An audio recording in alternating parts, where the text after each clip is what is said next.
Không biết, không biết. Tài xế này không biết. Mai mốt liền.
Cắt đồng ướt là nó vậy đó các bạn, dài quẩn cái làm gần.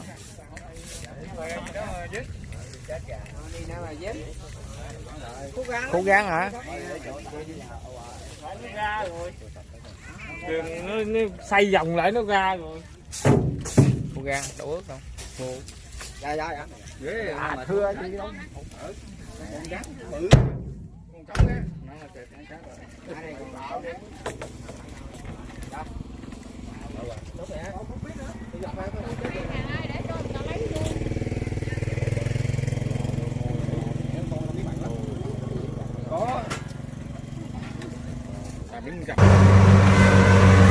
Rồi kiểm tra gần không có gì tiếp tục cắt nữa nha các bạn.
Cầu thủ chuẩn bị bắt chuột giờ phút này là còn thời gian cấp tốc nè, còn với 2-3 luống nữa thôi chuột với gắn đang me cặp gắn nha các bạn.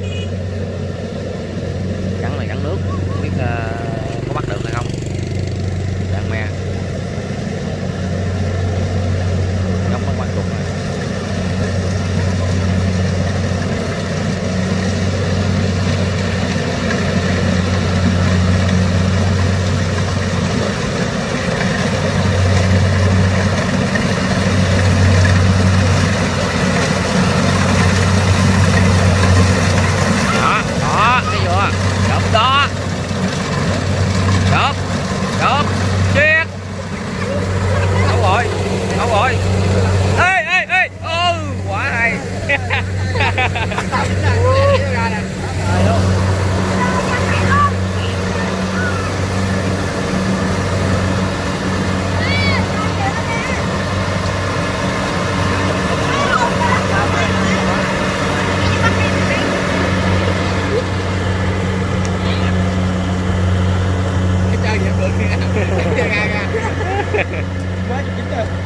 Má này tới chỗ anh tôi nghĩ tôi chạy vô bắt nó. Chạy về. Chưa.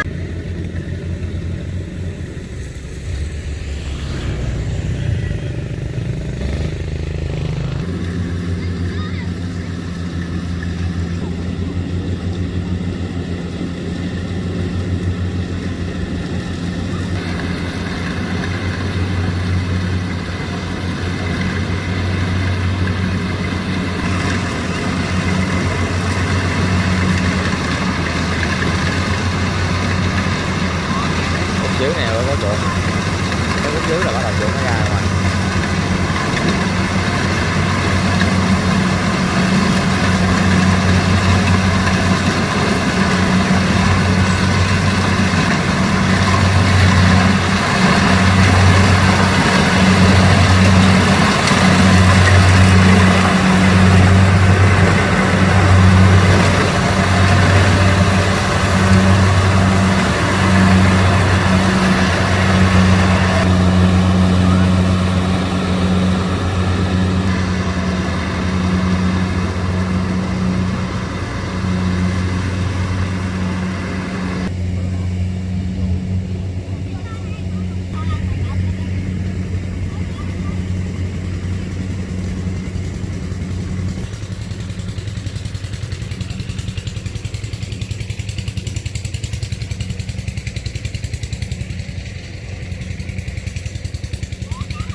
Chơi ngồi chỉnh với cuộn luôn ha. Gìn kìa nó gìn kìa đó con chuột kìa. Con chuột khôn lắm. Thấy mấy anh em ở ngoài nó bắt đầu nó rụp đó nè nó.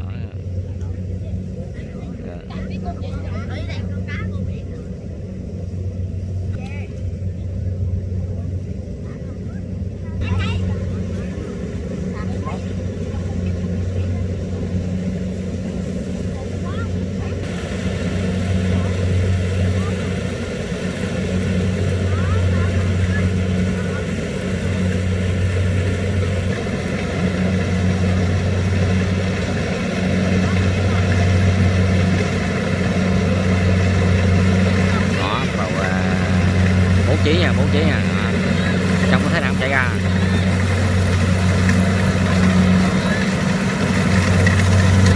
Này còn một cặp gắn nó đang canh một cặp gắn.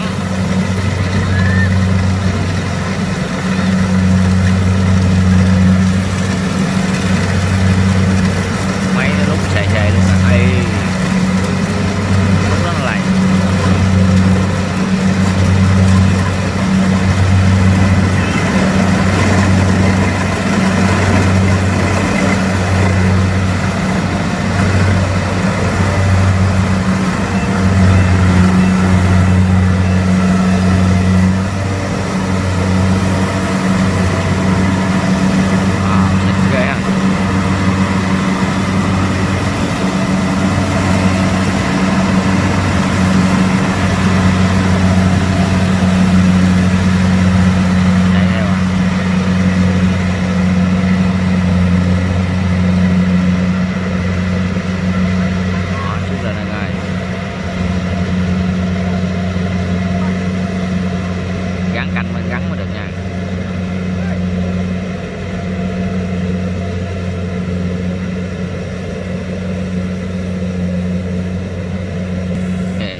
chuột rồi đó, nó chụp đây đó.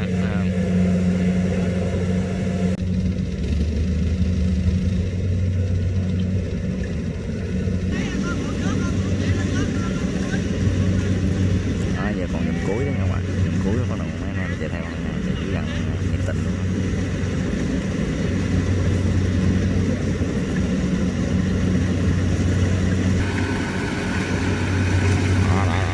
Có chuột nó bay xuống ra đó, chụp thấy không? Đó. 9 con rồi, 9 con.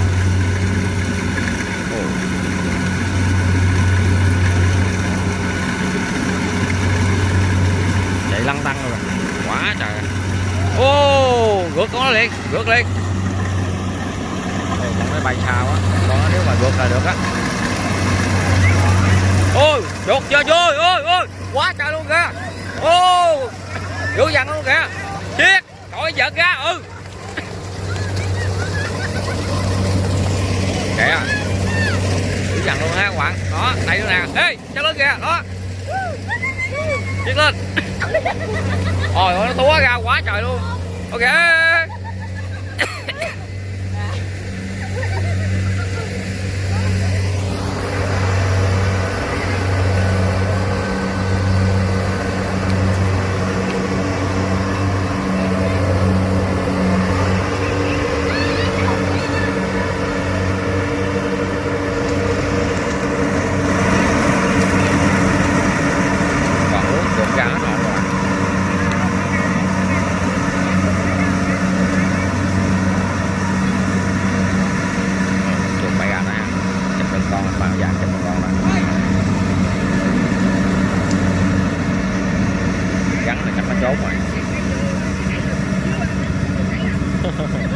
Gấp bắt chuột quá không cõi ra không bay luôn à. Chuột thúa vậy ham mà. Rồi chuột nó chạy đâu bắt. Mới đây nè, mới cắt cái luống cuối á, nó thủa ra mười mấy con. Ông này ông quay về ở này nãy giờ đứng coi ông đâu bắt, thấy thủa ra quá.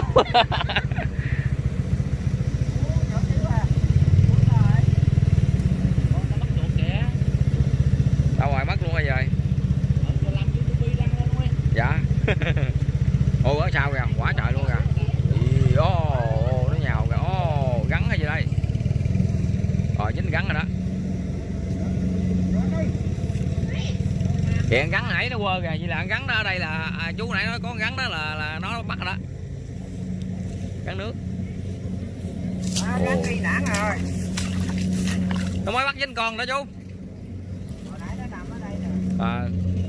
Khôn lắm.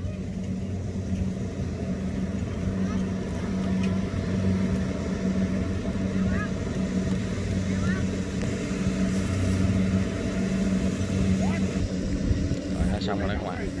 Chắc mình chỉnh cái là nhôm chỉnh bắt chuột hết trơn rồi đó. Hết này cũng chắc mấy anh em cũng nghỉ luôn rồi, giờ quá tối rồi. Ồ, ruột chỉnh lộn xạ cho ngộ vậy.